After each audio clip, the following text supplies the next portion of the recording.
Assalamualaikum dan selamat sejahtera. Saya Nur Syafini binti Wahab dan rakan saya iaitu Nur Hafizah binti Muhammad Aznan dan Nur Fatih Anati binti Muhammad Jamil. Hari ini kami bertiga akan membentangkan salah satu tajuk daripada modul divisi 4113 Financial Market and Institution daripada K4 iaitu pasaran wang. Wang, modal, komoditi, gadai janji dan pertukaran asing. Dan tajuk kami bertiga dapat ialah mengenai pasaran gadai janji. Apa itu pasaran gadai janji? Pasaran gadai janji ialah pinjaman kepada isi rumah atau firma untuk membeli rumah, tanah atau aset lain di mana aset atau tanah tersebut dijadikan jaminan untuk sesuatu pinjaman yang dibuat. Dan yang kedua, kadar faedah bagi cagaran adalah tetap terhadap jangka hayat gadai janji tersebut. Ketiga, pasaran cagaran Islam beroperasi secara meluas, bukan sahaja menawarkan perkhidmatan cagaran kepada golongan Muslim, malah kepada golongan bukan Muslim. Dan yang keempat, ianya merupakan sejenis bon yang bercagar yang syarikat pengeluar menyandarkan aset tetapnya sebagai jaminan untuk membayar faedah dan wang pokok kepada pembelinya. Seterusnya, kita akan lihat ciri-ciri gadai janji kediaman. Ianya terdiri pada A, iaitu kadar faedah gadai janji. Kadar faedah pinjaman ditentukan oleh 3 faktor. Yang pertama ialah kadar pasaran jangka panjang semasa. Kedua, jangka panjang gadai janji. Dan yang ketiga, jumlah titik diskaun yang dibayar.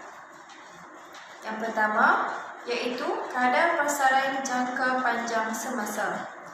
Ianya ditentukan oleh pembekalan dan permintaan untuk dana jangka panjang yang seterusnya dipengaruhi oleh faktor global, kebangsaan dan serantau. Dan yang kedua iaitu jangka panjang gadai janji. Gadai janji jangka panjang mempunyai kadar faedah yang lebih tinggi daripada gadai janji jangka pendek. Ianya juga jangka panjang gadai janji biasanya adalah dari 15 hingga 30 tahun. Faktor yang ketiga iaitu jumlah titik diskaun yang telah dibayar. Merujuk kepada pembayaran faedah yang dibuat pada permulaan pinjaman.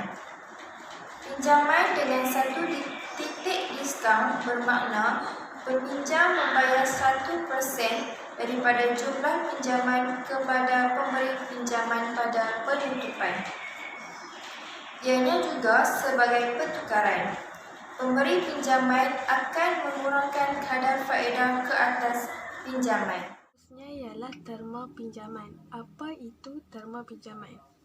Terma pinjaman itu adalah kontrak pinjaman gadai janji yang mengandungi banyak syarat dan terma undang-undang untuk melindungi pemberi pinjaman daripada kerugian kewangan. Yang pertama ialah cagaran, yang kedua ialah wang pendahuluan, yang ketiga ialah kelayakan peminjam. Yang pertama ialah cagaran. Cagaran adalah ciri yang lazim bagi gadai janji adalah keperluan cagaran. Biasanya harta yang dibiayai dicagarkan sebagai jaminan. Okey, cagaran ni contoh dia seperti tanah, rumah, benda yang semakin lama semakin mahal. Itu ialah pembayaran pendahuluan. Mendapatkan pinjaman gadai janji, peminjam perlu membayar wang pendahuluan sebahagian daripada pembelian harga tanah setelah selesai semak status kewangan peminjam. Pinjaman yang ketiga ialah kelayakan peminjam. Keaikan peminjam adalah pemberi pinjaman akan melihat hutang peminjam untuk memastikan peminjam mempunyai pendapatan yang mencukupi untuk membayar balik semua pinjaman lain, pinjaman kereta atau pinjaman peribadi termasuk pinjaman gada janji ini. Berikutnya ialah 4 jenis pinjaman gada janji. Yang pertama, pinjaman kadar tetap. Yang kedua, pinjaman kadar laras. Yang ketiga, pinjaman kedua iaitu pinjaman ekuiti perumahan. Dan yang akhir sekali ialah pinjaman gada janji terbalik. Gada janji tetap merujuk kepada bayaran balik pinjaman yang sama bagi keseluruhan tempoh pinjaman. Melainkan peminjam membayar lebih daripada apa yang diperlukan, dapat membantu pelanggan melangsirkan hutang dengan kadar cepat.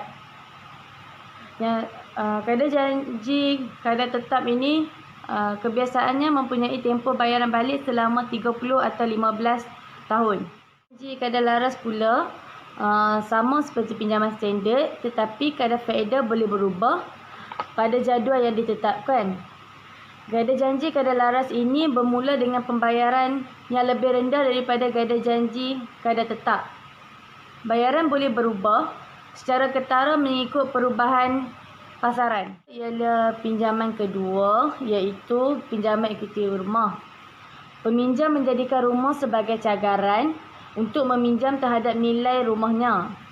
Kelebihan yang dapat diperoleh satu jumlah wang besar bergantung kepada nilai rumah yang dicagar.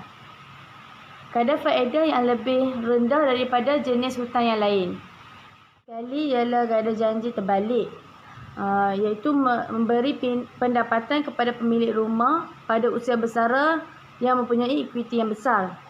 Pesara menggunakan gada janji terbalik untuk menambahkan pendapatan atau mendapatkan wang tunai sekaligus dari rumah yang telah dibayar pada masa dahulu. Apabila peminjam meninggal, harta peminjam akan dijual untuk melunaskan segala hutang yang masih berbaki. Kelebihan adalah membolehkan pesara menggunakan ekuiti dalam rumah tanpa perlu menjualnya. Seterusnya ialah institusi pemberian pinjaman gada janji. Banyak institusi yang membuat pinjaman gada janji tetapi tidak mahu memegang portfolio besar sekuriti jangka panjang.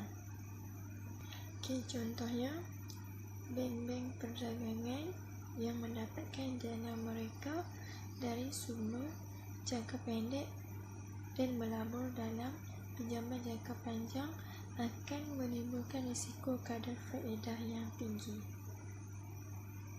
Pasaran gada janji sekunder.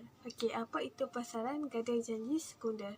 Yang pertama ialah jual beli, pasaran di mana jual beli pinjaman rumah dan hak servis antara peminjam dan pelabur.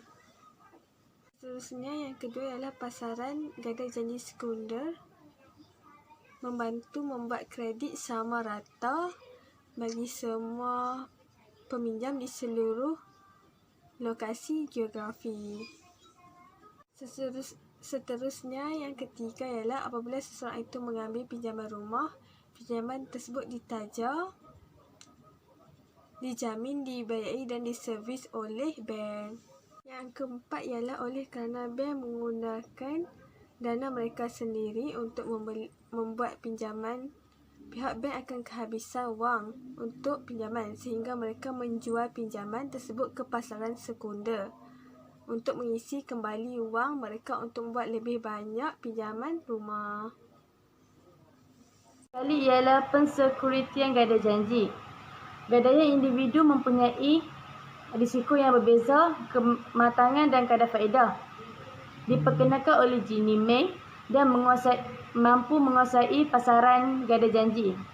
Pihak bank akan mengumpul bayaran gada janji bulanan dari isi rumah individu untuk menyerahkan kepada dana pencen atau syarikat insurans nyawa. Ginnie Mae menjaminkan bayaran serahan ini kepada pembeli sekuriti gada janji, seterusnya terhindar daripada risiko. Sekian, terima kasih.